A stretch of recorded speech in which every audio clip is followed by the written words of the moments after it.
Imagine that you have lived your whole life looking through a dimmed glass. Everything you see, everything you hear, even everything you believe has been veiled by the mist of habit, fear, and old stories. But then comes a moment, the first crack appears, when you dare to admit that perhaps you do not know, and through that crack, the true light begins to enter.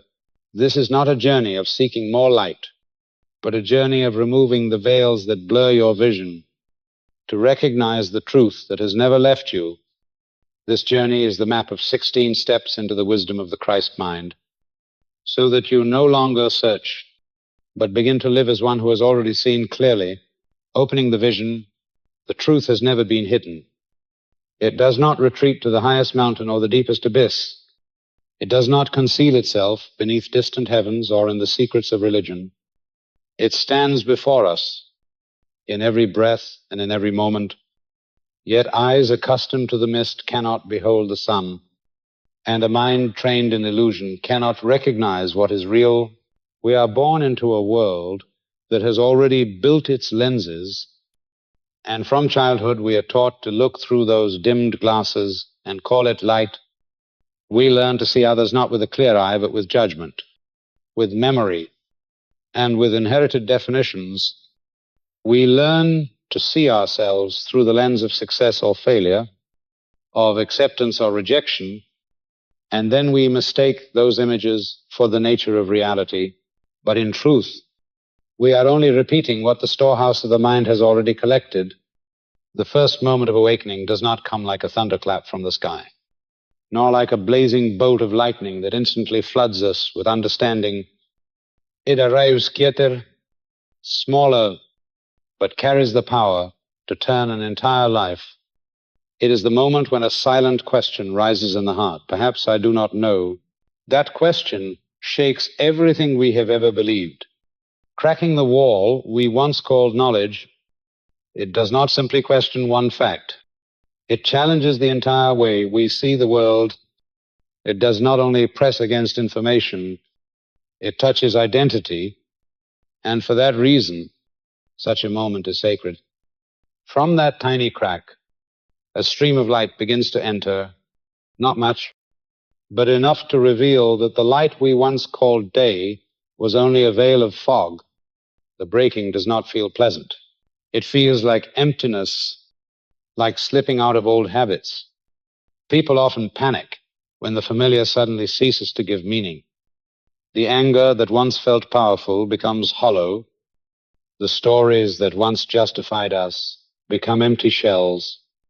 The definitions that once gave us security become chains. That collapse is not failure. It is the sign that the curtain is loosening. You may recall a time when things that once drew you suddenly lost all pull. Perhaps it was in a conversation when you heard yourself speak the familiar words, but inside felt nothing, as though the voice no longer belonged to you. Perhaps it was when you repeated an old wound and suddenly realized this is not something happening now. It is only memory replaying itself. That awareness is small, but it is enough to begin a journey. For it is a moment when we stop believing we are truly seeing and begin to realize that what we have called vision was only habit. The hardest part of this journey is not finding the light, but admitting that we have been seeing wrongly. The mind hates uncertainty. It longs to believe it already understands, already knows, already controls. And so when we hear the question, perhaps I do not know, the ego resists violently. It will argue, it will gather evidence, it will summon 100 reasons to cling to the old vision. But just like a wall that has cracked, the harder you press to seal it, the wider the fracture spreads. The strength of truth lies in this, that it needs no debate. It requires only one opening for the light to pass through, and from there the wall itself will collapse. What makes this moment of opening so precious is that it cannot be faked. You may memorize the language of spirituality. You may repeat hundreds of affirmations. You may decorate life with countless rituals, but until that crack appears, all of it remains a shell, and when the question truly arises, you cannot deny it. You feel as though you are stepping into a land without a map. You do not know where to go, but you know you cannot return. And at that crossroads, a new road is born. This is not a path of gathering more knowledge, but of letting go of the fog that has covered the vision, letting go of what was handed down but never questioned, letting go of the ways of seeing that made us repeat the same pain. And what we discover is not a new truth, but the original truth that has been there from the beginning. In that moment, we begin to see that what we call instinct may only be memory, what we call common sense may only be repetition, and what we called ourselves may only be a mask worn, so long we mistook it for flesh. From that awareness, the first light of freedom dawns. It is not yet the radiant sunrise, but it is the flash that heralds a new day. Opening the vision is not an achievement, but an ignition. It does not make you instantly joyful, but it makes you unwilling to settle for the dark. You may not yet know where you will go, but you know you cannot go back. And that is the most important step, for once you have seen the crack in the wall of illusion, you cannot pretend it never existed. You may delay, you may try to cover it, but deep within, you already know, and once you know, the truth will wait patiently for you. From that moment, a journey begins, not the journey to seek some distant truth, but the journey of peeling away the mist layer by layer until the inner eyes see clearly at last. The question, perhaps I do not know, is the doorway. Step through it, and you will discover the truth was never hidden, but that you yourself were living in shadow, and when the light shines in, you will realize that the truth has never left you. It was only waiting for you to be ready to see the collapse of illusion. When the wall of illusion is cracked, the entire structure upon which we once leaned begins to tremble. This does not come with noise and clamor, but quietly, like stepping into a familiar room and suddenly realizing the furniture was only a backdrop. The stories you once repeated to prove yourself right grow weary. The reactions that once made you feel powerful now echo like hollow sound. The spiritual language you memorized, the affirmations, the quotations, the prayers spoken as ritual, suddenly ring empty, drained of life. That is the moment you see clearly. It was all only scaffolding. It held you upright for a time, but it was never a true foundation. And when that frame begins to rot, you lose nothing real. You only lose the false support that kept you asleep. This collapse is not gentle. It is like shedding a skin that has covered you for years. You walk exposed, no longer wrapped in the familiar shell. Your mind screams that you are lost, that you have forfeited everything, but in truth, you never possessed those things. You only clung to illusions and called them yourself.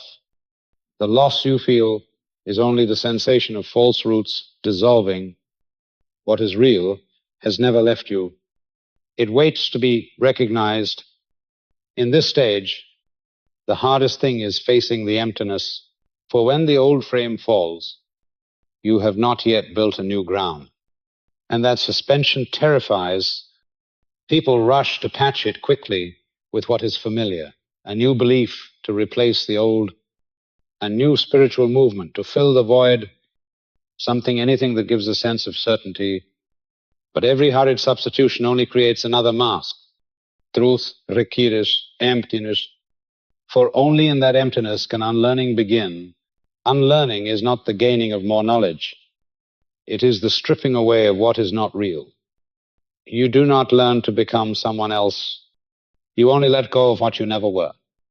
Like the trees that, when the season comes, do not cling to old leaves. They let them fall, for only when the leaves fall does the life current return inward, nourishing the roots so that a new season can break forth. In the same way, when illusions collapse, you are invited to turn inward, to tend the roots rather than decorate the branches. Have you ever felt this? The moment when what once comforted you suddenly lost all power, when your old reactions turned into burdens, when the beliefs that once gave meaning no longer found a place to stand. If you are nodding, if you have been there or are there now, know this is not proof. You are off the path. It is evidence that you are being called to see deeper, and I want to thank you for your presence here now, for your courage to remain, to listen, and enter this process with me. The collapse of illusion is always accompanied by grief. You weep not because you lost anything real, but because you are saying farewell to what once sheltered you. The false self helped you survive in the dark, but now it no longer serves. It is like the raft that carried you across the river. You are grateful for it, but if you keep dragging it on your back, you cannot go on. So that sorrow is the ritual of parting. In that emptiness, the mind demands answers. It wants to know who you will become next, to build instantly a new image, to affirm a new role, to cover the uncertainty. But this process does not permit haste. Truth does not enter a room already filled with clutter. It requires space to set its foot, and that space exists only when you dare to sit in the emptiness without rushing to define, without rushing to rebuild. You may feel like a broken mirror, but a broken mirror does not lose its essence of reflection. It only needs to be cleared of the fragments that cover it. Truth is the same. It has never left you. It was only distorted by the layers of images piled upon it. When they fall away, what appears is not a new you, but the real you. The collapse of illusion is a threshold. You may run back, return to old habits, continue clinging to worn-out stories, or you may remain. Let unlearning unfold. Let each shell fall away. And if you stay, you will discover this collapse is not an ending. It is a birth. Let the fragments fall. Let the hollow words grow silent. Let the false scaffolding decay. Do not fear the emptiness, for it is the place where truth waits. And when you are brave enough to look into that emptiness, you will find something astonishing. You have lost nothing at all. You have only just begun to be real.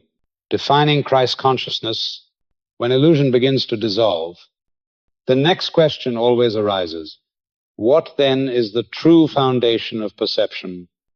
If what we have called instinct, common sense, and experience are but layers of mist, then where is the light that can truly guide life?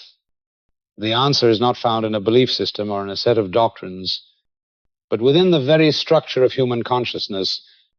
It is the principle that Emmet Fox called Christ consciousness. Christ here is not a historical figure, nor a religion, nor even an abstract idea. Christ is a pattern, a principle of life sown into every consciousness like a seed, waiting for the soil of the mind to be cleansed enough to let it grow. Christ consciousness is the capacity to see rightly, to perceive things as they are, unwarped by memory, fear, or judgment. It is the divine architecture every soul carries within. Though rarely awakened, when Christ consciousness begins to stir, you notice a quiet change in how you see life. You no longer interpret events through the lens of trauma or defense. You no longer see life as a battlefield where everything must be won or lost, kept or forfeited. Instead, you begin to sense a deeper order, an undercurrent always present, but long obscured by the noise of the mind. This order shows you clearly. Truth does not need to be proved. It simply is. Christ consciousness does not come through striving. You cannot manufacture it by repeating affirmations, performing rituals, or staging spiritual displays. You can only make way for it through willingness. It is like a fire already smoldering, waiting only for you to brush away the thick ash so that it may flare into flame. When you stop defending illusions, when you stop identifying with old stories, you allow Christ to awaken, and once awakened, you cannot return to the former state. The essence of Christ consciousness is accuracy. It does not drape truth in sentiment to make it comfortable. It does not bend reality to suit desire. It does not seek to defend the ego. It simply shows you what is, and for this reason, at first it may bring pain, for when you see clearly the compromises, the defenses, the things you once hid even from yourself, you can no longer pretend. Yet beyond that, pain lies freedom. Freedom not because something new has been added to you, but because the false weights upon your vision have been removed. Christ consciousness is not a state of emotional ecstasy. It is not like the fleeting spiritual high that lifts you for a moment and then lets you fall again. It is more like a quiet river flowing steadily through every circumstance without losing its clarity. It is precise, enduring, and unmoved by whether you are happy or sorrowful. When Christ becomes the ground of your perception, you can stand amid chaos and keep a clear vision. You can hear judgment without rushing to defend yourself. You can face fear without letting it color your sight. It is important to see that Christ consciousness does not fix your life from the outside. It changes the way you see, and when vision changes, life rearranges itself around the new clarity. This is not metaphor but law. Every action, every choice, every emotion flows out of how you perceive. If the lens is distorted, your life becomes a struggle. If the lens is clear, life becomes the stage of presence. Thus, awakening is not the adding of knowledge, but the changing of lenses. You will recognize Christ awakening in the smallest details. A situation that once triggered you now leaves only a pause. A criticism that once inflamed you now echoes and fades. A fear that once ruled you now appears only as a shadow, with no power. You feel as though space within has widened, no longer cramped by old thought loops. This clarity is not loud, not dramatic. It is like the calm sky after rain, quiet and bright. Christ consciousness does not separate you from life. It returns you to it. But this time, you are no longer driven by the inner noise. You are present. You see others as they are. Without adding or subtracting, you act from inner stability, not from the need to prove. You love not to be loved in return, but because love has become your natural state. When Christ becomes the foundation of perception, you cease to ask how to be accepted, how to be safe, how to be certain. You realize that all those questions belong to illusion. What you seek was never outside of you. It is the light always waiting behind the veil, and when the veil falls, with certainty, truth is not distant. It has been within your consciousness from the beginning. This is the living definition of Christ consciousness. It is not a concept to be studied, nor a belief to be repeated. It is an inner architecture. The principle that allows truth to enter clears the lens and frees you from the cycle of repetition. Once this principle is active, your life ceases to be a chain of reactions and becomes a journey of clarity. And in that clarity, you no longer need to chase answers. You have become the answer. The loop mechanism of illusion. Illusion has a strange habit. It does not create anything new. It only repeats. It takes fragments of the past, fashions them into a lens, and forces you to view the present through it. That is why a story you thought had ended returns in another form. You change jobs, but encounter the same sense of being undervalued. You enter a new relationship, but face the same old wound. You set new goals, yet the same anxiety persists. On the surface, things change, but beneath it is only repetition. This is the loop mechanism of illusion. It uses memory as law, turning what once happened into the frame for everything that will happen. And when you do not see this, you think you are living, when in truth you are only reenacting. The danger is that this loop does not shout, it does not shake you awake. It flows quietly, disguised as common sense. It whispers to you that this is instinct, this is truth, this is who you are. It tells you to stay guarded because you were once hurt. It persuades you to fight because the past proved the world unsafe. It makes you believe the loop is reality. And so you live day after day, playing the same role in the same play, only changing the stage and the supporting cast. The only way to break this loop is not to find a new script, but to confront directly the question that rattles the entire system. What if what I believe is not true? That question has the power to slice through the night. It does not add more knowledge. It shatters false certainty. When you ask it honestly, not casually, the whole familiar swirl of thought is interrupted. Like a wheel spinning fast that suddenly meets a heavy block, it jerks to a halt and reveals the truth. The movement was only momentum all along. This is not a gentle question. It is a blade, for it will not let you keep believing in the comfort of familiarity. It forces you to face the possibility that your whole life has been only a string of repetitions. It removes the false safety the loop provided, but from that removal comes clarity.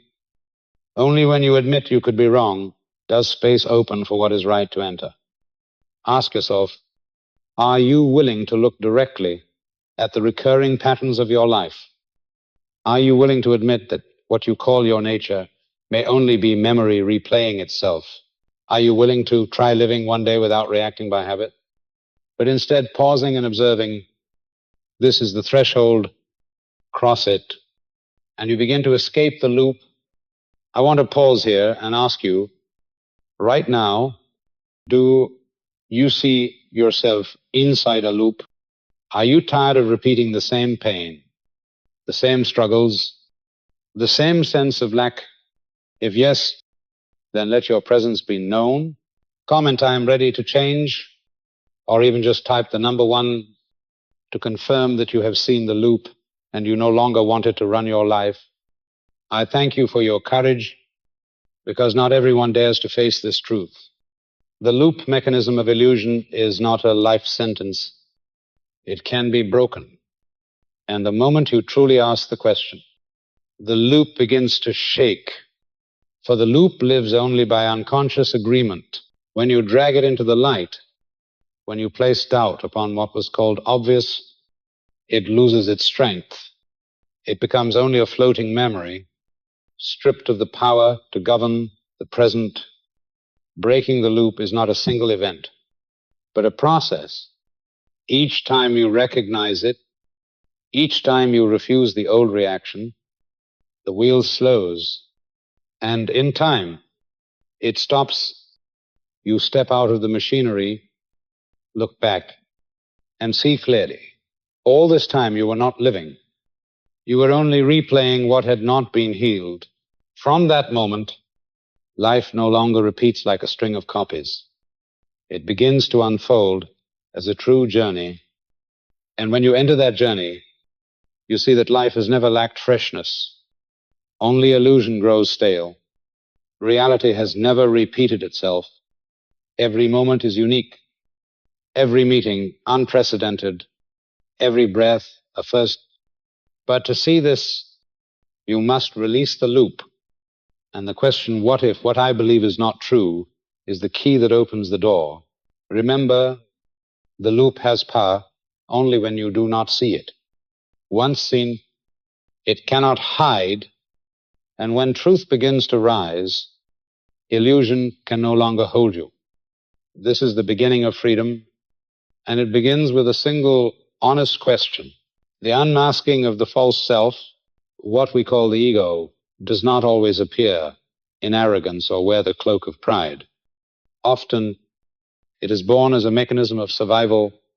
From childhood, human beings learn to adapt to be safe, to be loved, to avoid abandonment. We assemble fragments of reactions and call them me. We learn to remain silent when the truth within feels too dangerous to speak. We learn to smile when the pain inside longs to cry. We learn to appear strong when weakness is despised. These fragments harden into masks, and with the passing of years, we forget they are only coverings. This false self is not an enemy. Once it was a protector. It was shaped in the shadows of misunderstanding, in the absence of sufficient love, in the confusion of safety with control. In those days, it helped us survive. But in adulthood, what once served as a shield becomes a chain. It kept us alive, but it did not let us live. It made us repeat familiar reactions, even when the circumstances had changed. It whispered, do not speak, do not need anyone, do not risk, and call this wisdom. When Christ consciousness begins to awaken, this veil is illuminated. Truth does not attack the false self, but it cannot coexist with it either. The light quietly exposes the defenses once used as shelter, and we see clearly, this is not me. This is only how I learned to survive. That moment is called disidentification, the loosening of identity. We stop telling ourselves, I am always angry, I am always anxious, I am never enough. We begin to see these were only masks. This unmasking is not gentle.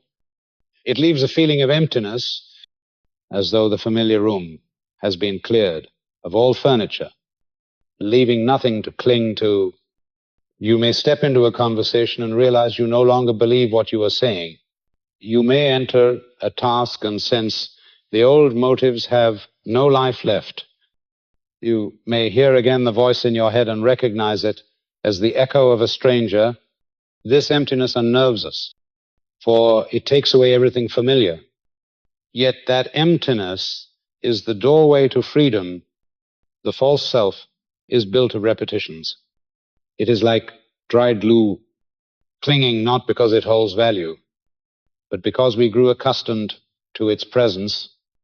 When it begins to peel away, you feel as though you are losing part of yourself, but in truth, you are only shedding what you never were, like a snake shedding its skin. This stage is uncomfortable but unavoidable. Without releasing the old skin, life cannot expand. Here lies an astonishing truth. When the mask falls, you do not become someone else, you return to yourself. That is why Christ consciousness never offers you a new identity to wear. It only strips away the false ones to reveal the essence that has been whole from the beginning. This is why disidentification feels both painful and liberating. Painful, because you must say farewell to what you thought was yourself. Liberating, because for the first time you touch truth unveiled. At this point, life changes not by addition, but by subtraction. You lose the role, and so you can be present. You lose the need to prove, and so you can rest in silence without lack.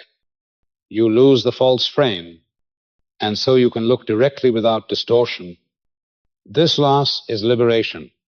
You may feel so empty that you no longer know who you are, but recognize it is in that unknowing that Christ begins to operate when the old no longer occupies the space. light ken purin. When you cease identifying with the story, you begin to harmonize with truth. And from that truth, life reorganizes itself naturally. What is necessary is courage not to hastily build a new mask. For emptiness often terrifies, driving us to fill it with a new definition, a new role, but that would only be illusion again. True strength lies in remaining within that emptiness, without fleeing, without patching, so that light has a dwelling. The false self does not vanish in a day. It dissolves gradually through moments when you choose to live authentically instead of acting a role. Each time you speak truth instead of convenient words, each time you sit with discomfort instead of escaping, each time you choose presence over compromise, the mask thins, and one day you realize you no longer need it. You no longer need to be someone else to feel safe. You no longer need to perform to be loved. You are free. This freedom does not turn you into a strange, extraordinary being. It makes you yourself without barrier, without disguise. It lets you live with the simplicity and naturalness that has always been there.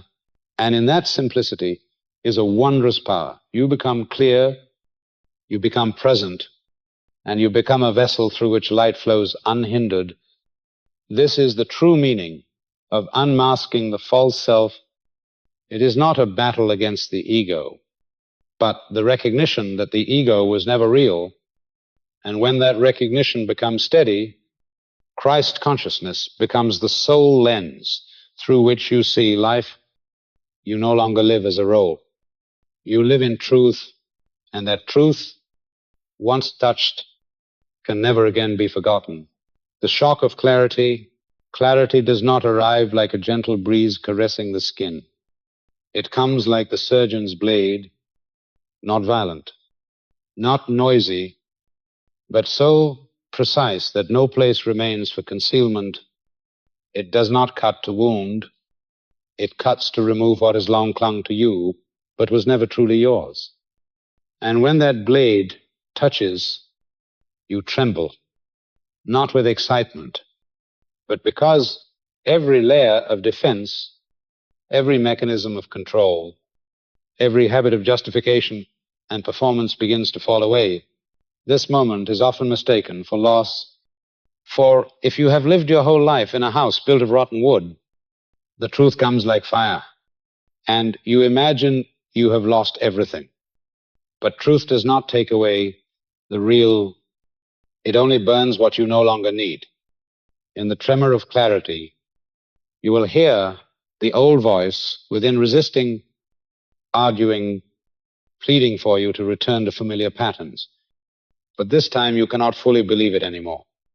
You have seen a shaft of light, and once seen, you cannot pretend you have not. The shock of clarity may feel as though the ground has been pulled from beneath your feet. Assumptions once so solid suddenly turn fragile. Arguments that once reassured you now sound shallow. Roles you once played now weigh like burdens. This is not random collapse, but correction, returning you to your true alignment. Like the compass needle, once released from the pull of scattered metal, it swings back to its natural north. So too, when you stop defending and performing, perception returns to truth. The discomfort here lies in clarity's precision. It no longer allows self-deception. You may try to speak the old words, but your own ears hear their falseness. You may attempt to wear the old smile, but your body feels its heaviness. You may repeat the knowledge that once made you feel wise, but inside you sense only emptiness. The exactness of clarity makes every covering unconvincing, not just to others, but to yourself. And in that absence of foothold, you begin to hear something else. A voice not hurried, not insistent, not pleading its case. It does not sound outward. It rises from within. It does not need you to believe. It only asks you to listen. This is the power of the voice within, not merely a voice you hear, but a space you return to. When you touch this inner stillness, you realize it does not argue, does not justify, does not impose. It simply exists, a silence filled with strength. And within that silence, you know what is true. The shock of clarity is not punishment. It is like light shining into a dark room you once called home.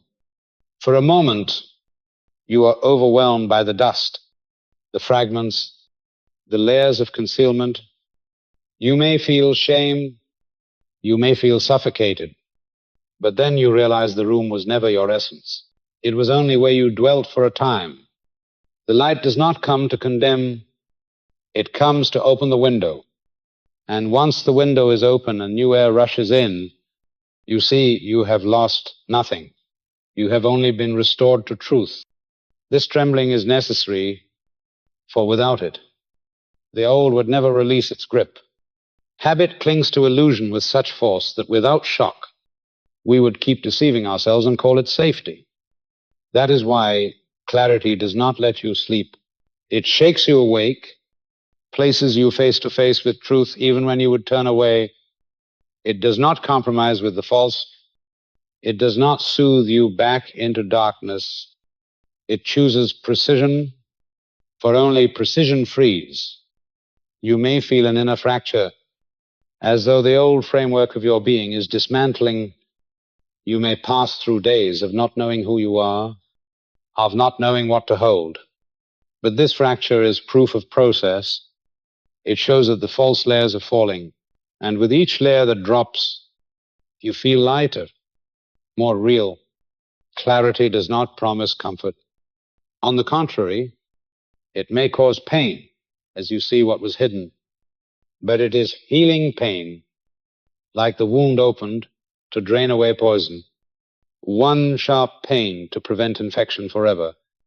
When clarity touches, it removes illusion, and what remains is freedom that nothing can replace.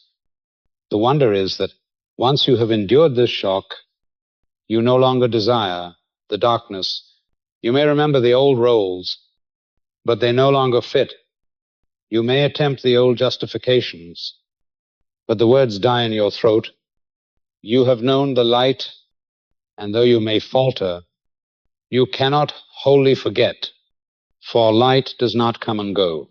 It leaves its imprint within you, a living memory of truth. And from then on, every falsehood feels too small to inhabit.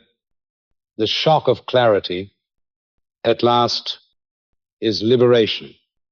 It will not let you hide, yet it gives you back yourself. It forces you to face, yet it opens the space to be present. And when you stand in that space, you realize that truth was never absent. It was only waiting for the courage to be seen, thought habits, and the gate. Every thought you nurture is not merely a passing ripple in the mind. It is the gatekeeper of your entire inner life.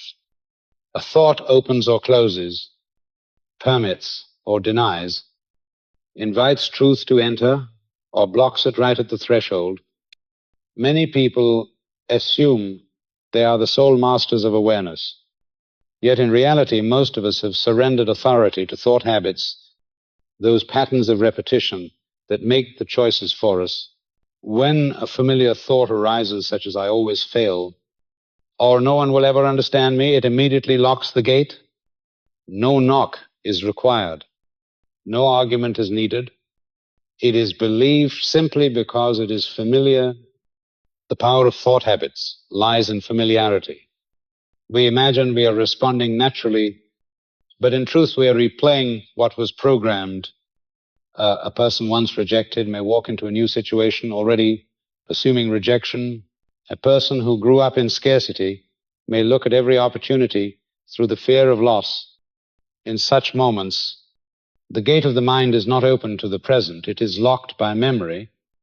And so we do not live in truth. We live in reflection. The only way to loosen this cycle is not to fight thought, for resistance only strengthens it.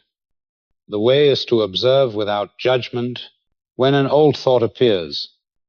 Instead of agreeing with it immediately or reacting to it, you pause and watch it as you would a stranger crossing your yard. You do not chase it away. You do not embrace it. You simply observe.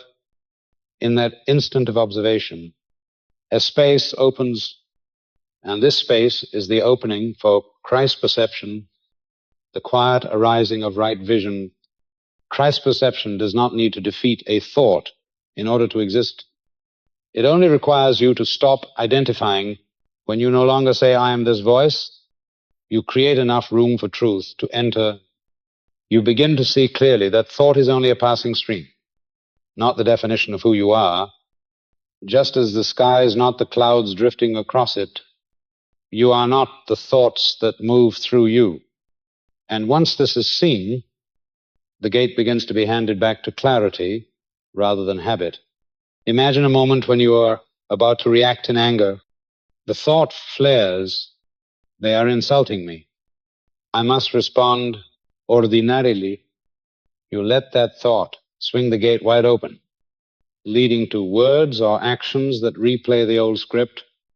But if in that instant you pause for a single second, observing without rushing to believe, you notice something remarkable. The thought loses force, the body loosens, and in the space that appears, another choice becomes possible. That is the moment Christ perception begins to function. No one can prevent every thought from arising. What you can do is become the observer, no longer allowing thought to automatically guard the gate. When you observe, you neither deny nor collude. You simply acknowledge its presence without letting it become law. Pure observation is how you reclaim freedom, for in the light of awareness, thought can no longer compel you to identify with it. Christ perception does not shout, does not push itself into the stream of thought. It is like a resonance in the bones, small but clear, gentle yet enduring.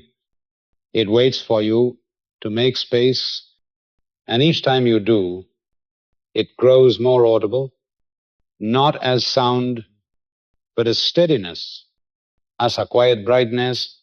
From this, you come to know there is another way of seeing one, not ruled by memory or fear. The key is to realize that observation without judgment is not indifference.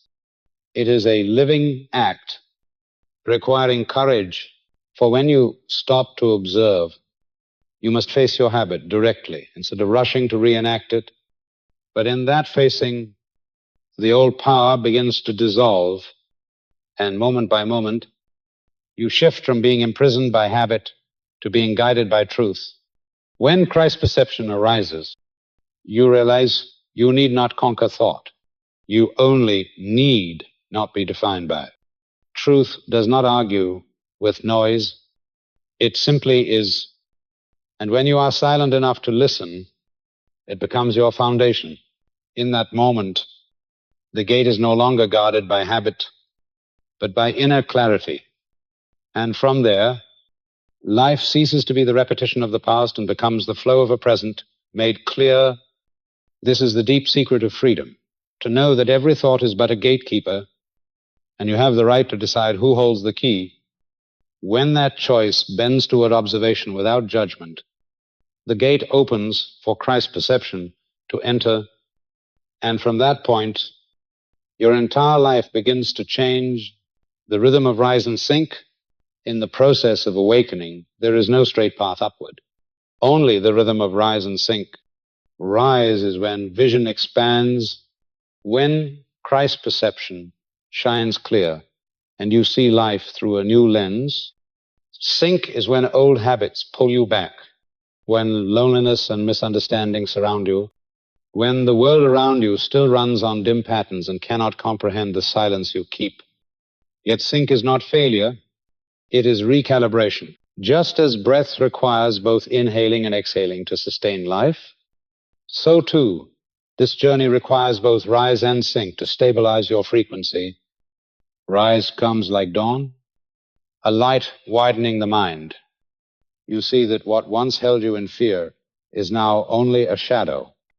You enter a familiar room and feel that the old stories and roles once imposed have lost their weight. You can sit in the midst of tension and remain still because truth no longer needs argument. In such moments, clarity spreads like a hidden current, assuring you that you have crossed into a new threshold, not because the world has changed, but because your inner lens has been reset. Then zinc arrives. It does not announce itself. It comes through the ordinary. A sudden judgment can unsettle you. An old memory can resurface with surprising force. A long silence can make you feel alone, as though no one understands what you are living through. Many mistake this for failure, as if the light was only an illusion. But sync is an essential part of the path. It is the tuning of the instrument after the string has been stretched. In zinc, the old habits rise and demand their place. They speak in the familiar voice, persuading you to return to the old ways, to resume the roles, to seek approval. Sync makes you feel displaced, for what you once relied on no longer fits, and the new ground is not yet firm. This is the trial of solitude. Not everyone can perceive the new frequency you are learning to hold. The difference makes you misunderstood, even seen as cold or distant, but those misunderstandings become the mirror in which you learn to stand steady without proving yourself. If rise is the gift of vision, sync is the training ground of fidelity. Rise shows you the light.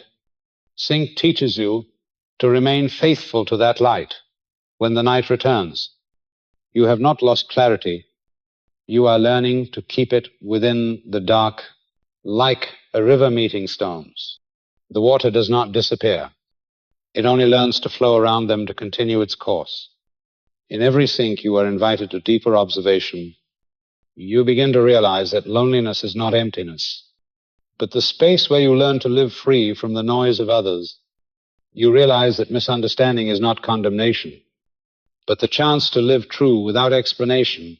You realize that old habits return not to enslave you, but to reveal that they hold no real power unless you believe them still. Rise and sync are not enemies, but two beats of the same rhythm. Rise opens possibility. Sync roots it into identity. Rise shows you light. Sync makes that light a lasting ground, no longer tied to fleeting emotion. Each rise takes you farther. Each sync sends your roots deeper. Together, they create solidity. Picture the refining of gold, vermelsit, releasing impurities. After each burning, it must cool, then face the fire again. Rise is the flame that purifies. Sync is the cooling that shapes through repeated rising and sinking. The gold becomes pure and unshakable, unaffected by what surrounds it. So too, through these rhythms, you become more honest, more steady, more clear. The danger is to confuse sync with failure. Failure is when you abandon the path. Sync is when your frequency is being retuned. Even in zinc, there remains a point of light you cannot deny. A quiet voice, small yet steady in your bones, reminding you that truth is not lost just because feelings change. Here, Christ's perception proves its strength, not in brilliance that dazzles, but in patience that endures. The rhythm of rise and sync teaches humility. You stop believing that you can hold the light by effort alone. You see that it is in the faltering moments that truth is carved deeper. You realize that even when you stagger, a greater principle still sustains you, and you learn to walk without needing to control the outcome, for truth is not measured by whether you remain at the highest peak, but by whether you always return after each descent.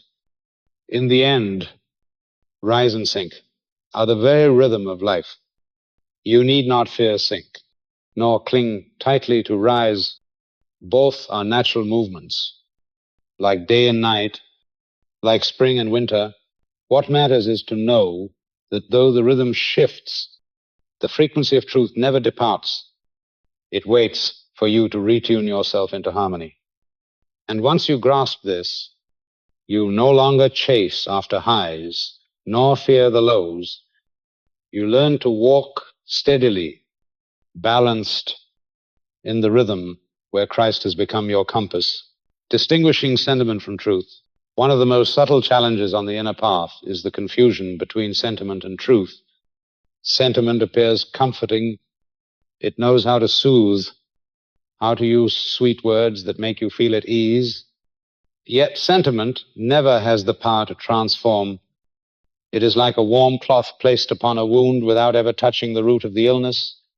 Truth, by contrast, always moves straight, without detours, without sugarcoating.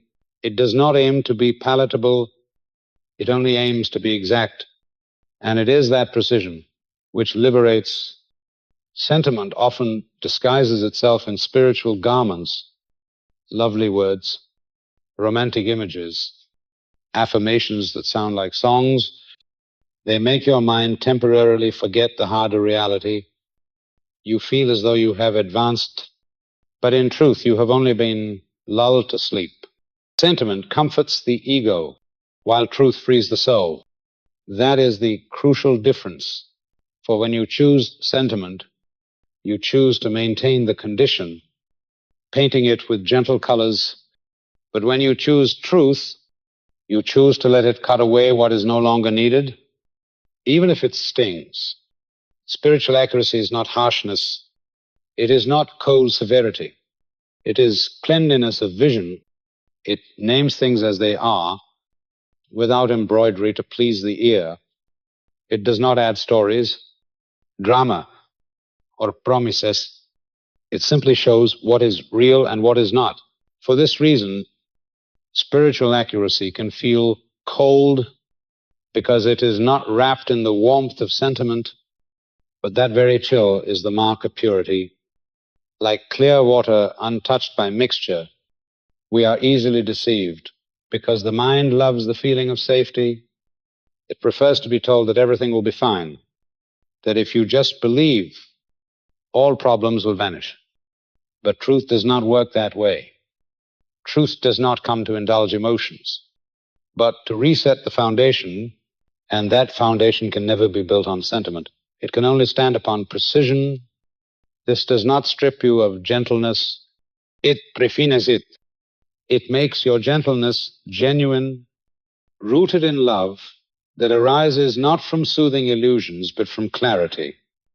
You can recognize this difference in daily life. When a loved one suffers, sentiment whispers, say something pleasant, comfort them so they calm down, but truth knows that outward comfort only keeps them in the loop. Sometimes truth is silence. Sometimes it is a short, exact word without adornment. And that truth, though uncomfortable at first, gives them the chance to see clearly for themselves. Here you understand that real love is not making someone feel better, but giving them clarity so they can grow. Sentiment also deceives us into fooling ourselves. When weary, you may repeat familiar assurances. I am fine. I am strong. I will overcome. They are not wrong. But if you repeat them merely to avoid facing reality, they form only a closed circle. Truth, instead, may say, I am weak. I am afraid, but such honesty is not complaint. It is exposure. And from exposure, new strength is born, not the surface strength of performance, but the solidity that rises from within. Spiritual accuracy is like white light shining into a dark room. It does not tint, does not choose flattering angles, does not hide the dust. It shows all as it is, and in that seeing, the process of freedom begins not because you heard what felt good, but because you no longer have to live in deception. Sentiment can never do this, for sentiment fears naked truth and seeks always to decorate it.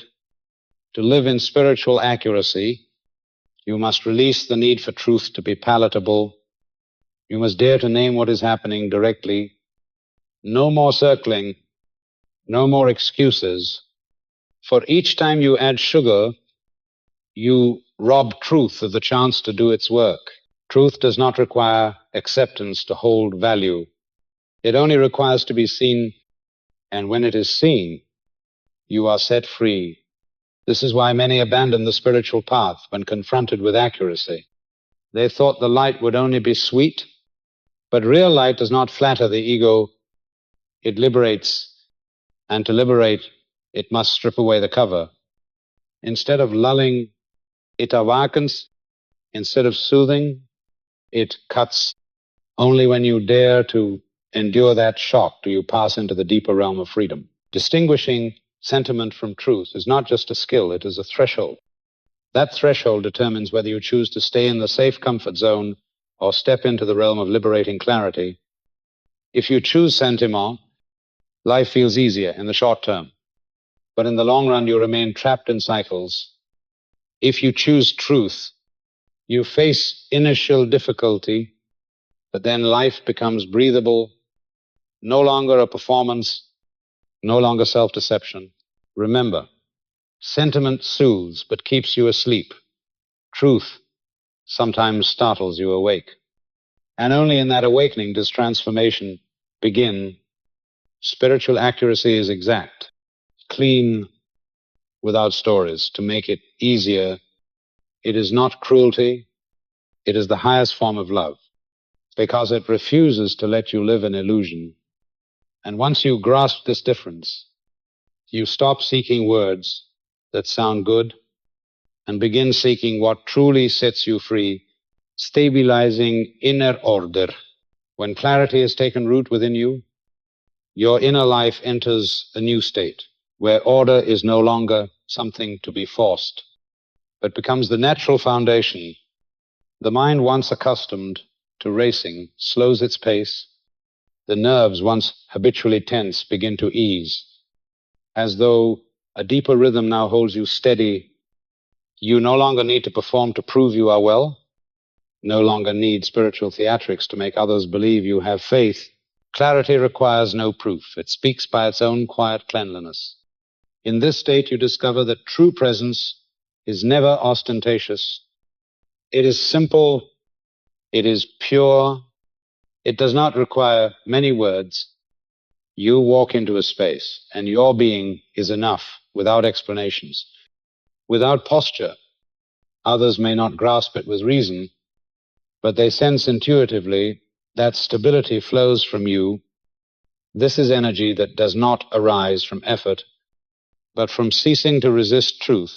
The most striking difference in this stage is how you act. Once, action was tied to worry. What will they think? Will I be accepted? Is this right? But when inner order is stable, action arises without seeking permission, without waiting for reassurance. You act because it is true, not because it is pleasant or popular. This is the power of presence distilled. To describe it more clearly, recall what was said before. This is the power of voice within, not merely a voice you hear, but a space to which you return. This inner voice does not ring like a shouted slogan. It is like a silent chamber you can always come back to. It does not impose, does not argue, does not promise, but when you enter it, both body and mind remember their true rhythm. In that stillness, the chaos outside shrinks.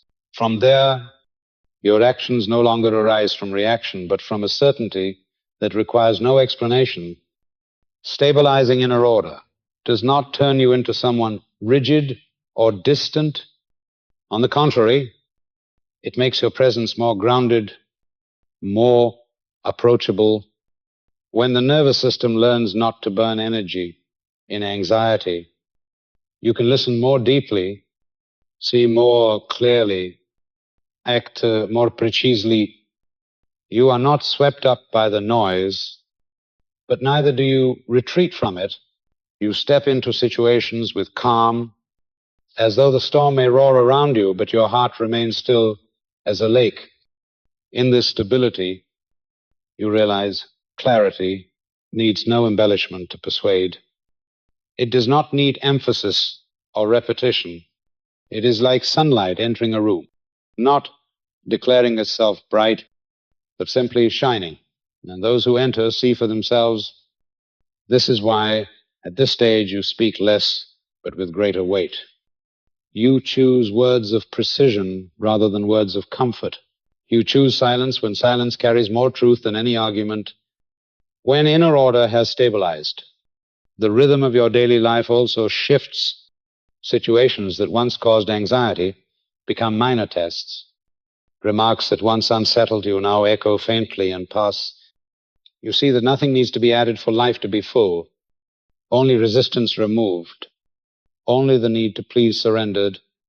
This is the soul's maturity, no longer seeking fleeting emotions, but living in its true frequency. The beauty of this stability is that it does not eliminate weakness, but it puts weakness in its proper place. You may still tire, still stumble, but such things no longer shake the foundation. They are ripples on the surface, not touching the deep current beneath. For you have found a support, no longer swayed by circumstance. This is the point where Christ's perception has become the axis, and everything else revolves around it rather than the reverse. When inner order stabilizes, you see a simple but powerful truth. Life does not need decoration to be sacred. Each moment is already enough when seen with clear eyes. No need to chase the extraordinary, no need to cling to signs or symbols. Presence is enough, and truth moves of its own accord. In this simplicity, you yourself become the clearest testimony of truth's power. Ultimately, stabilizing inner order is the shift from living to be reassured to living to be present. When clarity has become foundation, you no longer fear being misunderstood, no longer tremble when unrecognized. You stop grasping for support in fleeting emotions or reactions. Instead, you stand in truth, simple, clean, steady, and from that stance, every action becomes a living declaration that truth requires no reassurance, no permission. It only asks to be lived. The silence that sees, there is a power seldom noticed by human beings, the power of the silence that sees. It is not the silence of suppression, nor the silence of resignation, but the silence that comes from an inner life that has chosen observation instead of reaction. In the instant you only watch, without joining the dance of emotions taking place, another field of energy arises, clear, steady, potent, and often more compelling than any explanation or defense. In daily life, we are conditioned to react. A word we dislike ignites anger. A cold glance awakens insecurity.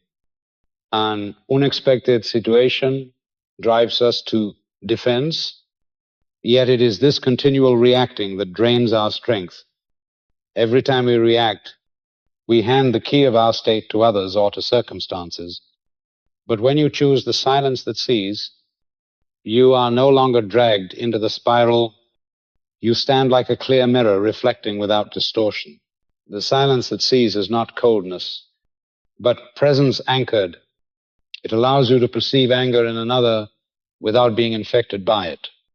It lets you witness chaos without becoming chaos. It enables you to hear harsh words without hastily building walls. In this silence, you create space, and it is in that space that truth can resound. What makes this silence powerful is that it seeks no proof. Others may want you to react, so the emotional dance continues. But you refuse to join They may bait you into argument, but you remain still. They may look for agreement, but you only observe. In that moment, authority belongs to you not because you win, but because you are no longer playing a game that offers nothing but exhaustion. Many confuse the silence that sees with indifference. In reality, it is the deepest participation. You participate through awareness, not through reaction.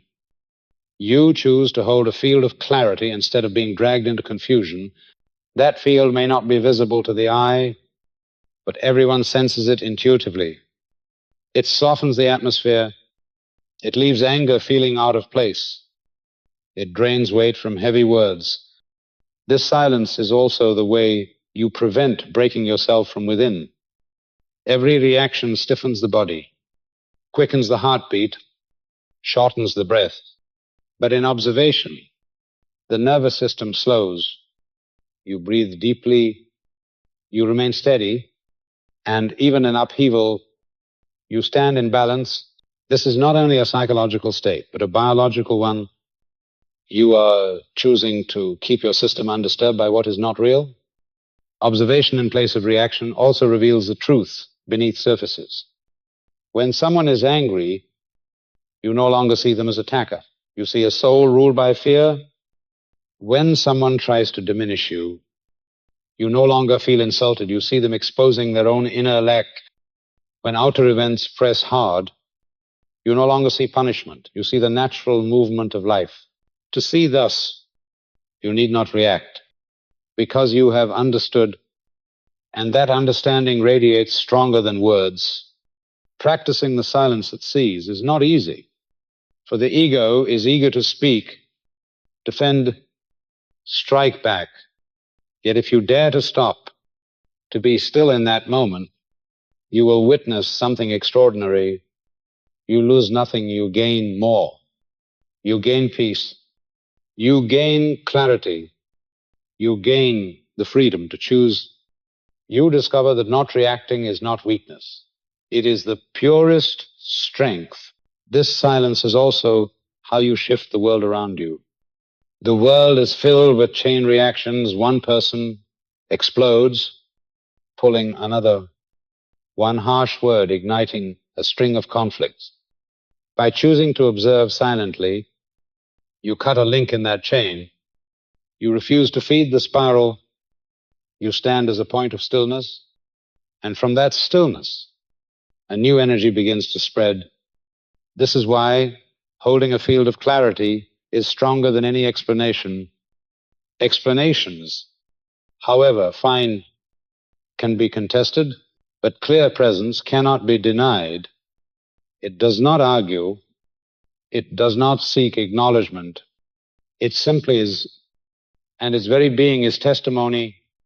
The silence that sees, in the end, is not a technique. It is a way of life.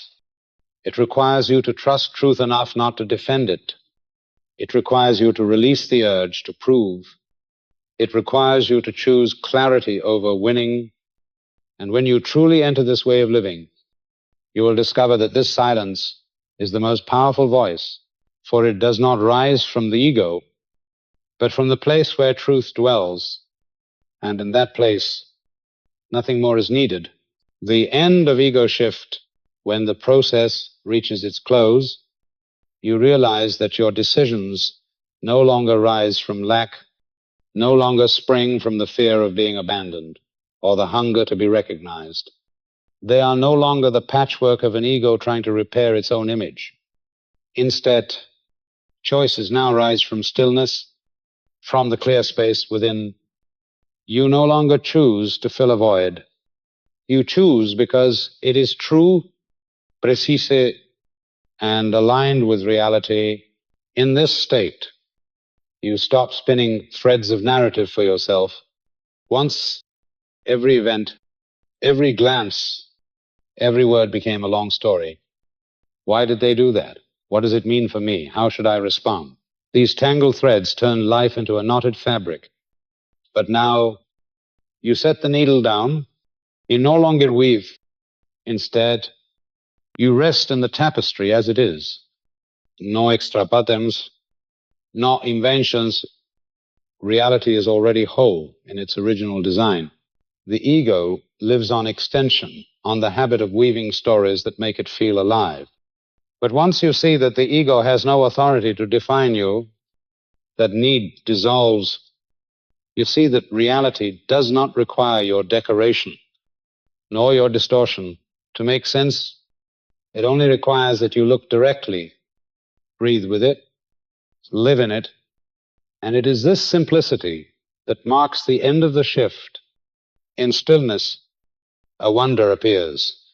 Life is no longer in opposition to you. Whatever unfolds, joy or sorrow, ease or hardship, is part of a larger fabric to which you have always belonged. No longer needing to struggle against reality, you stop resisting, stop justifying. You understand that all of it is the necessary current carrying you back to truth. Pause and ask yourself, how many times have you been exhausted? Not by events themselves, but by the stories you spun around them. How many times have you been depleted by maintaining an image instead of simply living true? And if today you set down the needle, cease the weaving, how much lighter would your life become? I invite you to take a moment to reflect, and if you are listening, to leave even a small sign, a whisper in the comments. So I know you walk this path with me. Thank you, for your presence itself is proof that this is not theory, but a lived experience reaching the human heart without the ego's grip. You no longer need decisions driven by defense. You do not choose a career only to prove yourself.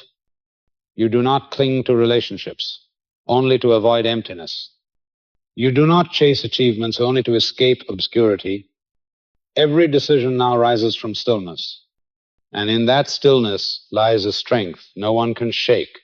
It is not loud, not showy, yet it makes every step you take weighty and sure. The end of ego shift is not the creation of a new self, but the return to yourself, original, whole. It is as though after a long journey, you come home, lay down the baggage, and realize you never truly left. All the anxieties, the performances, the searches were only circling, and now the circling has ended.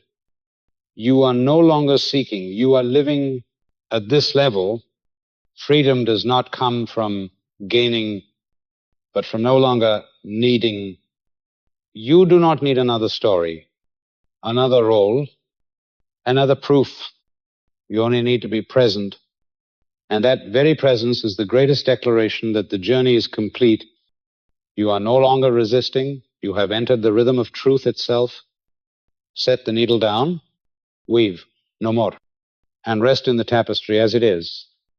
This is the destination, a destination not to make you stop, but to let you begin truly living lightly, deeply in the freedom that the ego can neither give nor take away. The center of the observer, as the journey deepens, a new door opens, the door of the eye that sees the one who sees. This is no longer surface observation, where you only notice thoughts drifting past, but a further step back, where you also see the one who is observing. You not only recognize anger, you also see the self that is looking at that anger. You not only recognize a thought, you also see the mind's habit of leaping to identify with it. In this instant, you are given a wholly new point of reference, a still center from which you can live. The center of the observer is not swayed by what happened in the past, nor shaken by projections of the future. It stands like a fixed landmark, uncolored by emotions' tides. From this point, you can engage fully in life without your personal history distorting your vision. You can enter a tense conversation without dragging in memories of past wounds. You only see what is here. Now, you can face a failure without weaving a chain of old stories. You see it simply as a moment to pass through. Living from this center does not make you detached. It makes your participation deeper. Without the pull of old reactions, you can truly listen Without the compulsion to defend, you can see others as they are, not as your past taught you to see, without being confined in your own story. You can enter the shared story of humanity. The remarkable thing is that this center has never been absent. It has always been there, quietly witnessing every movement in you since your first breath. It saw your first fear, your first joy, your first loss. It was there in your anger, in your love, in your disappointments. It has seen everything without ever being stained. But because you became so accustomed to identifying with the flow of feelings and thoughts, you forgot the quiet point that was already within. To step into the center of the observer is to step out of the habit of becoming. For so long, you have been busy becoming stronger, becoming more successful, becoming more loved. But here, there is no need to become. There is only the need to be present, and presence here is not a state you manufacture. It is your essence revealed. From this center, you learn to see everything as it is. Anger is anger, without added meaning. Joy is joy, without clinging. Failure is failure, without layers of judgment. Everything passes, and you witness. This does not make you indifferent. It makes you more real, because when you stop coloring, you see structure. When you stop adding story, you see truth, and from that vision, your actions become exact. The center of the observer is also where you learn freedom from history, not by forgetting the past, but by no longer letting the past define you. You can remember, but memory no longer dictates how you see the present. You may recall a wound, but it no longer becomes a tinted lens for how you view others. Now, to live from this still reference point is to live in continuous freshness. Each moment arrives like the first, unclouded by traces of before. It is important to realize that the center of the observer is not the final destination, but the foundation for every step that follows. From here, you finally have stable ground, allowing you to engage in life without losing root. You are no longer tossed from side to side by emotions or circumstances. You stand in the middle, you witness, and from that witnessing, you act. Perhaps the greatest liberation from this center is that you no longer need to perform. You no longer need to appear wise, no longer need to prove depth, no longer need to protect an image. For you have found the place that cannot be shaken. It is the eye that sees the one who sees a fixed point of reference from which you can engage fully, live fully, without history clouding your vision. The center of the observer, in the end, is the return to your clear essence. It is not distant, not difficult. It has always been here, waiting for you to pause, to stop identifying, and to let truth do its work. And once you step into it, this is the place every journey has been pointing to, the place where you realize you never needed to go anywhere else. The wisdom of the window. There is a simple image that carries the weight of an entire inner journey. The window, many believe they must become fire itself, blazing forth with power in order to transmit truth. But the wisdom of the window reveals something different. You do not need to be the flame. You only need to become transparent, for the fire already exists.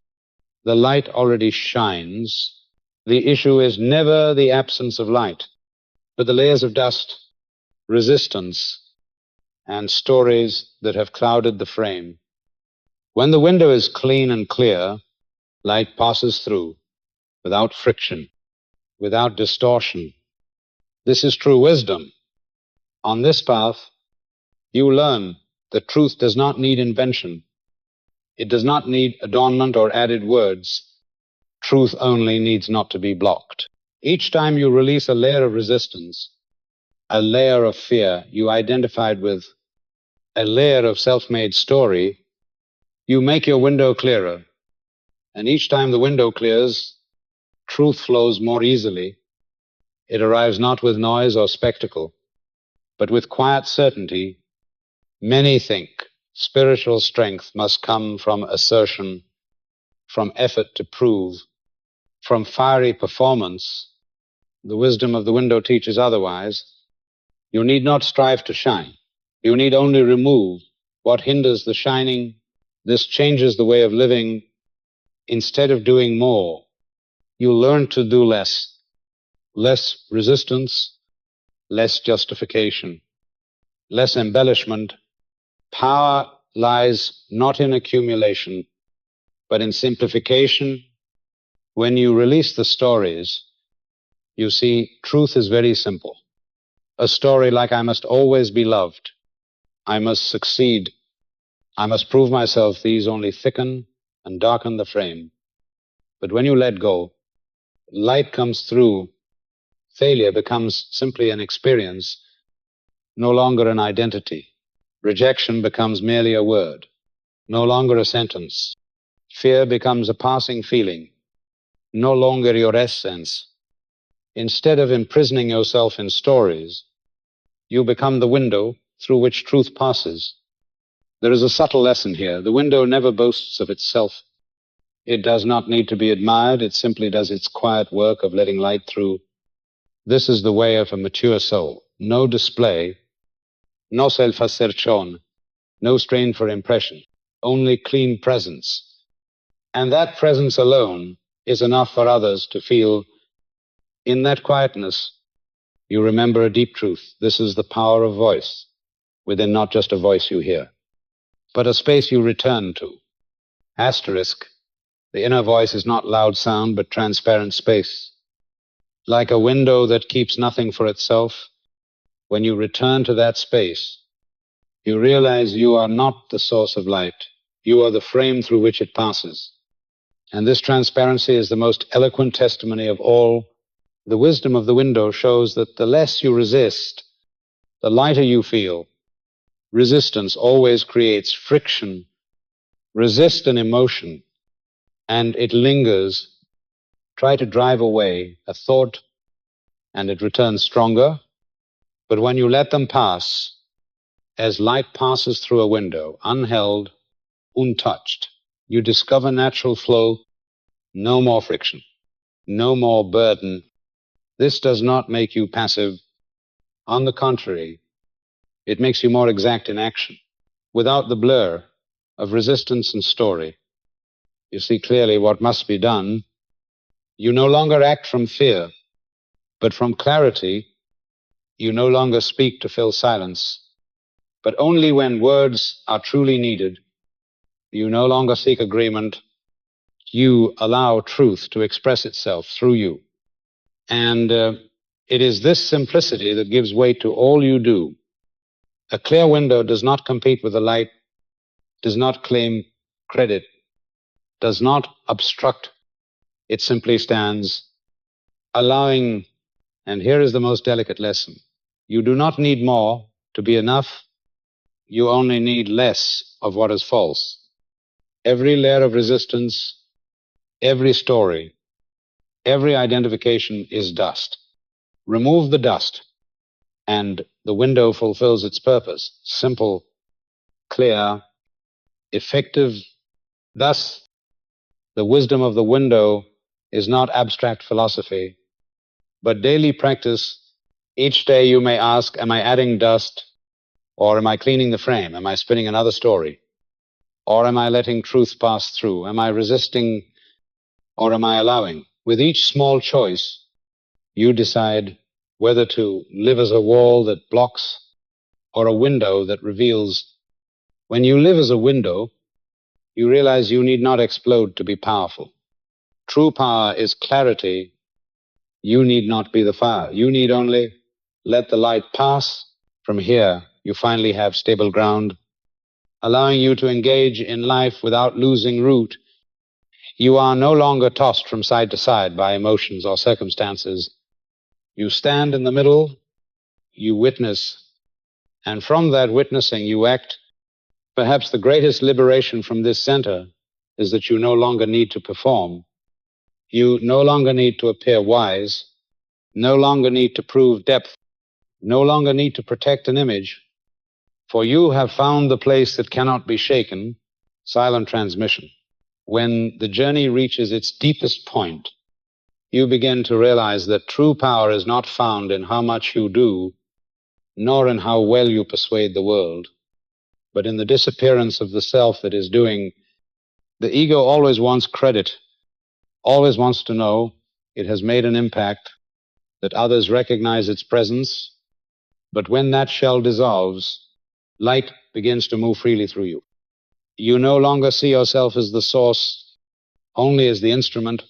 You no longer care who notices or who applauds, for truth requires no proof. It only needs a clear channel to pass through. Silent transmission is not an outward action, but an inward state. You may sit in a room without saying a word, yet your presence changes the atmosphere. You may do nothing particular, and still others feel safe, feel lifted. This change does not come from words, but from the field of energy you hold. This is the highest level of influence, because it does not rely on expression, but on the new identity you have become. When you are a lighthouse, you do not run across the sea searching for ships. You simply stand, steady and bright, regardless of the storm. The ships that are seeking light will find you. A lighthouse does not strive, does not argue, does not explain. It only stands in its nature. This is how a matured soul transmits truth to the world, not through noise, but through silent steadiness. At times, such presence will be misunderstood. Others may call you distant, cold, uncaring, for the world is accustomed to noise, to agreement as proof of belonging, to gestures that prove love. But silent transmission has no use for such disguises. It does not seek to please, nor to be praised. It simply holds its clarity, whether seen or unseen. And because of this, it carries a lasting power, untouched by outward recognition. Silent transmission also teaches you how to stand in truth even amid turmoil. You may sit in a tense meeting, but instead of being swept into pressure, you remain still. You may enter an argument, but instead of adding words, you see clearly and let your presence speak. You may sit beside one in despair, and instead of rushing to advise, you allow your stillness to uphold them. This is not passivity, but action at a deeper level, where the ego no longer intrudes. The strength of silent transmission lies in its undeniability. Words can be refuted, actions misinterpreted, but a clear field cannot be denied. It does not need to be heard to be known. It only needs to exist. Others may not recognize it consciously, yet they feel it in heart and body. Just as in a fresh room, no one must explain you. Simply breathe easier. Here you learn that truth needs no decoration. It does not need to be made attractive, nor woven into stories to be palatable. It only needs to pass through, and for it to pass through, you need only let the self-doing step aside. Without the interference of the need to prove, light flows on its own.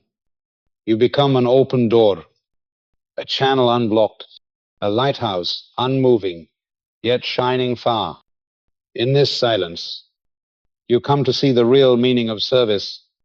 Service is not doing for others to earn credit. Service is not sacrifice for the sake of being exalted.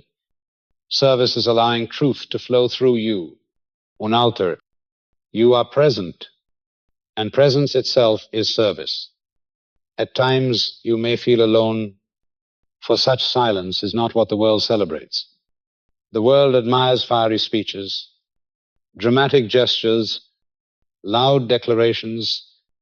Yet in the depths you know, real power is not in volume but in clarity.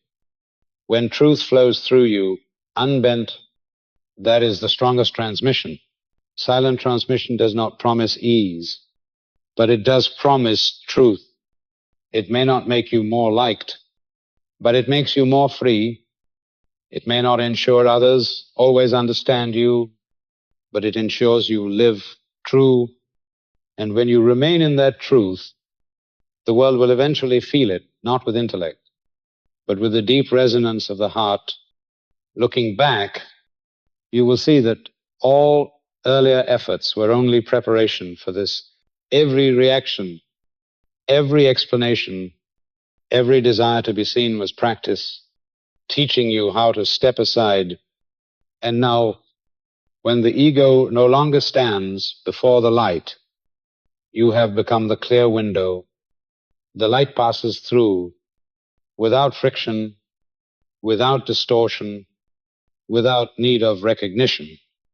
And in this moment, you truly become the lighthouse. This is the distillation of the journey, to let truth work freely through you. Not you doing, but light doing. And in that silence, you see clearly nothing is stronger than pure presence. A presence not seeking love, not seeking praise, not seeking proof, but standing as itself. This is silent transmission, and it is the testimony that truth has never needed noise to be seen. Daily abiding. When the journey comes full circle, you discover that you no longer need more light to prove that you have seen. Light is no longer something to seek, no longer a promise of the future. It has become the natural climate of life. Your eyes look through the Christ mind not as a special experience, but as the default lens. Every moment, even the simplest, becomes a sanctuary. A meal, a step on the street, a morning breath, all are wrapped in a clarity that cannot be taken away. This is abiding, where you no longer search but live as one who has already seen.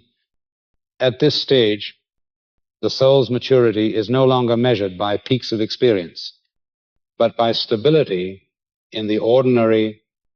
You no longer wait for explosions, for mystical moments to confirm your faith. Truth needs no fireworks. It is present in the smallest movements.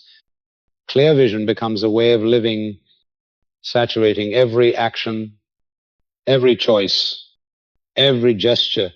You begin to understand that the true miracle is not in mountains flattened, but in seeing the mountains exactly as they are and remaining at peace. Here the Christ mind is no longer a concept you struggle to maintain, but the natural lens through which you view life, like one who once wore tinted glasses and has now removed them. Every scene is freed from the color of memory, fear, or judgment. You see others not through roles or histories, but through their true presence.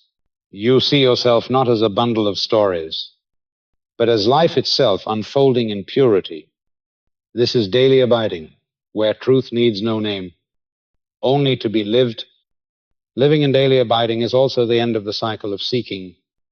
You may have moved from book to book, teacher to teacher, experience to experience, as if something were missing. But when the Christ mind becomes your lens, you see that nothing was ever missing. Every effort of seeking came from the illusion that truth lay elsewhere. Now, truth is no longer to be found. It is recognized in every moment. And once recognized, you are no longer restless, no longer hurried. You are home. The beauty of this state is its simplicity. No more grand slogans, no need to prove enlightenment, no ornate words to claim attainment. You simply live, and in that living, truth radiates naturally. A smile, a glance, a silence is enough for others to feel the stability within you. This is not charisma born of personality, but the quiet power of an uncovered clarity. In daily abiding, every moment is holy ground. No church, no ritual, no symbol is required. With the Christ mind as lens, Every room becomes a temple. Every encounter a sermon. Every breath a prayer. You no longer divide sacred from ordinary. Everything is covered in the same light. And this is the greatest transformation. The world does not need to change for you to see beauty when you look with true eyes. It is already holy. This does not mean that challenges vanish. Life still holds trials, losses, impermanence. But the difference is that they no longer unseat your axis. You feel pain, but are not defined by it. You taste loss, but it does not distort truth. You stand in presence, and from presence, every event becomes part of a greater tapestry. You need no added light to understand, for you have already seen this abiding also reshapes how you live with others. You no longer intervene with reactions, no longer try to change them to soothe yourself. You simply remain present, and that presence itself is the greatest support. Others may not grasp it with reason, but they will sense a quiet field around you. You do not need to teach, persuade, or claim to be right. Living true is the clearest message. At a deeper level, daily abiding is the dissolving of the gap between seeker and sought. You are no longer outside reaching for truth. You are truth itself in every motion. You no longer strive to become. You have returned to simply being, and in that being, freedom is not an idea, but the very air you breathe. Finally, daily abiding is not an ending, but the true beginning. From here, you no longer live in expectation, you live in vision. You are no longer guided by history. You are guided by presence. You no longer seek holy ground. You see holy ground in every step. And this is the greatest affirmation of a completed journey, to live as one who is already seen, needing no more light. Because light has become the permanent climate of the soul. At last, after every layer has fallen away, you realize that truth is not something to be attained, but the foundation that has always been present in every breath. You no longer need a special sign, no longer wait for an explosive moment. The Christ mind has become the default lens, turning every ordinary moment into sacred ground. This 16-part journey has not carried you to some distant place, but has brought you back to yourself, where you no longer seek the light, because you have become the clear window through which light passes. And from there, you live with the freedom of one who has finally, Sean